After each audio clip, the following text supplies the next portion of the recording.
Hi, and welcome to the So Many Things YouTube channel. I'm Tim, your host. Here you get to sew with the boys, quilt with the boys, embroider with the boys, and of course, mostly have some fun, and you might learn something along the way. Stay tuned!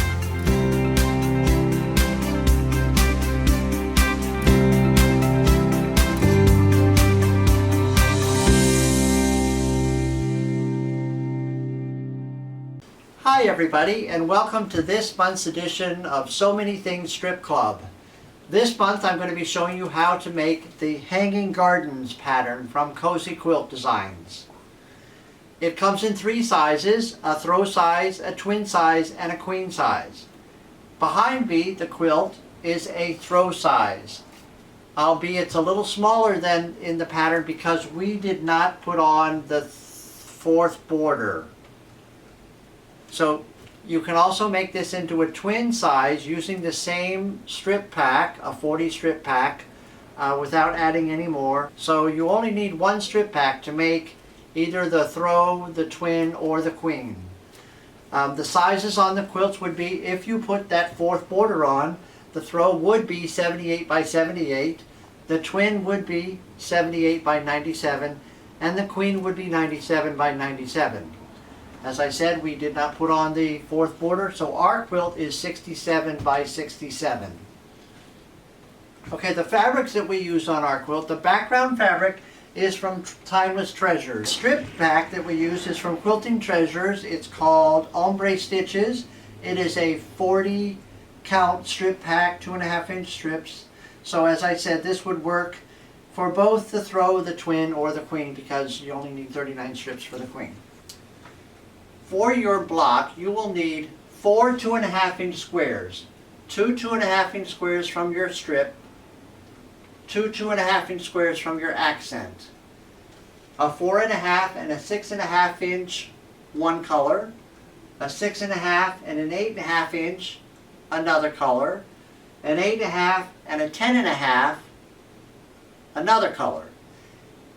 Note on the quilt, they don't all have to be the same. As a matter of fact, what makes the quilt interesting is that you mix your colors up. So you take your 2.5 inch squares and you make them into a 4-patch, very simply. But note you've run your accent pieces up and down, okay? And your color pieces across. Then you add your 4.5 and your 6.5 inch piece of one color, and you increase your block to this size. And then you add your 8.5 and your 10.5 inch piece of your other color, and the block becomes this size. Now please note, when I constructed my block, from my 4-patch, I added the shorter piece to the right and the longer piece to the left, and I did that every time. So here's the shorter piece and the longer piece, the shorter piece and the longer piece. That way you get a continuity when you're making your block, so that it looks sort of like a log cabin, or at least half a log cabin. And that's the ease of this block. You're all done with the block. Okay, now the next thing I'm going to show you is how to make the 4 patches that make up the spaces in between the blocks.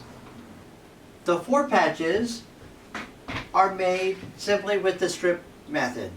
So you take your 2 strips, one accent piece and one background piece, and you sew them together. And then you cut them into 2.5 inch strips. You take your 2.5 inch strips and you reverse them, and you sew them together, and you have a 4-patch. Now, is that easy or what? There is a trick to making your 4 patches match up. You lay one on top of the other, right sides together, and you match up the seam, and then you pin it, and you only sew about 4 stitches right over that seam. That way you haven't sewn all the way across. Pull it open, realize, oh, they don't match where they're supposed to. You've only sewn 4 little stitches across that seam. You open that up and you see if it matches. And if it doesn't, then you'd rip out those 4 little stitches, do your little adjustment, pin it, and you sew it back again, and then you get perfect 4 patches. Really, really, really simple, and it looks really professional. Okay, now I'm going to show you how to make the set-in triangles that have the 4 patch attached to them. Notice they're only on the bottom. So in this quilt, we only have to make 2. I think maybe in a queen size quilt, you might have to make 3 of them. But they do add a very important grounding of the quilt. In other words, you've got nothing up here, but you've got these accent squares down here that pull your eye down and make it look like the gardens are hanging, hence the pattern name. This block is created with a 4 patch and 2 of the pieces of a 15.5-inch square that you've cut diagonally twice. You take your 4 patch and you attach it to the upper corner of your triangle, and you only sew down to the end of the 4 patch. There is one note in the directions, and it confused me, so I know it's going to confuse you if you use our colors. The pattern picture has dark squares as the accent. We've chosen light squares, but in the pattern it shows the dark squares running up and down and the light squares running side to side. But please note you need to reverse that if you're using our colors, because we need the accents to go up and down. So here's this piece, and then you take your ruler and you, along this side, you cut your triangle apart. So here's the triangle, here's the leftover piece. This piece you're going to discard, and it's going to become some of your stash.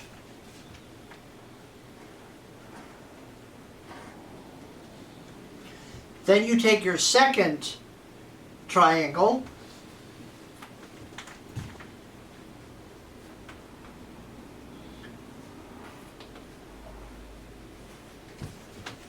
and you sew it on to this point right here, and you wind up with this block right here. When you are constructing it, you will be cutting a large part of this off. Again, that pieces will become part of your stash.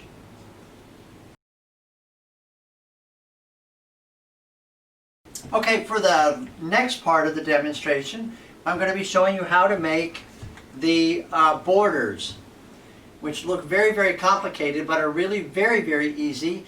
And they're made with your 2.5-inch strips. And then they're made, the background pieces are 3.5-inch strips. So I've laid out a 3.5 strip of background, a 2.5 strip, and a 3.5 strip of background. You're going to sew these together, and you're going to create an 8.5-inch piece of fabric, which you then cut into 2.5-inch strips. So you've got a 2.5 by 8.5. Okay, you've got your 2.5 and your 8.5-inch pieces, and you're going to sew them together on the point like I showed you with the 4 patch.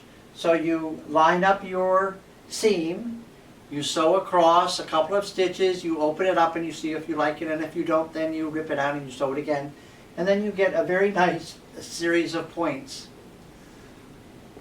After you've sewn those together, the number that you need for your border, you add a 2.5-inch strip of background fabric to the top and to the bottom. And then you wind up with this. You take this piece and you make it vertical. Now you're going to use your ruler, and it needs to be a 4-inch ruler or more, and you're going to cut your sides off of your strip. So you take your ruler, and on your 2-inch mark, you go down the points of your diamonds.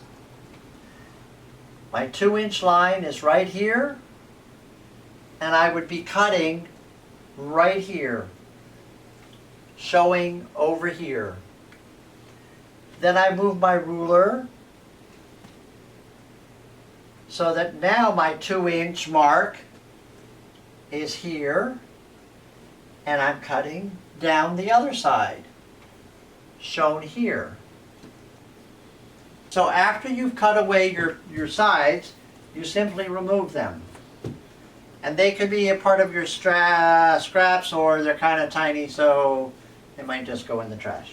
After that, you're going to make this into a rectangle. So you're going to square up your ruler on this point, and you're going to cut across here, and then you're going to square up your ruler on this point, and you're going to cut across here. Do your cuts on the bottom and on the top.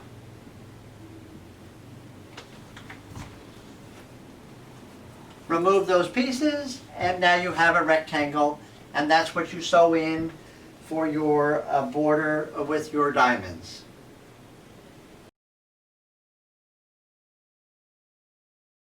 You're sewing them on horizontal rows, across and across. Please note that all of your diamonds go in one direction, in your blocks and in your 4 patches. That way, when you turn this quilt square, your hanging gardens are created by the fact that all of your diamonds are running down. So that's all for the video of how to create the hanging gardens by the Cozy Quilt Company. If you would like to purchase our colors and our fabrics that we use, please call the store. You can order it in the throw, the twin, or the queen size. Remember, we did not add the last border, be it the 3rd or the 4th, depending on how you count. And if you would like to add that border on, then let us know and we will include that with your kit. Thank you for watching. I hope you've enjoyed it, and we will see you next month.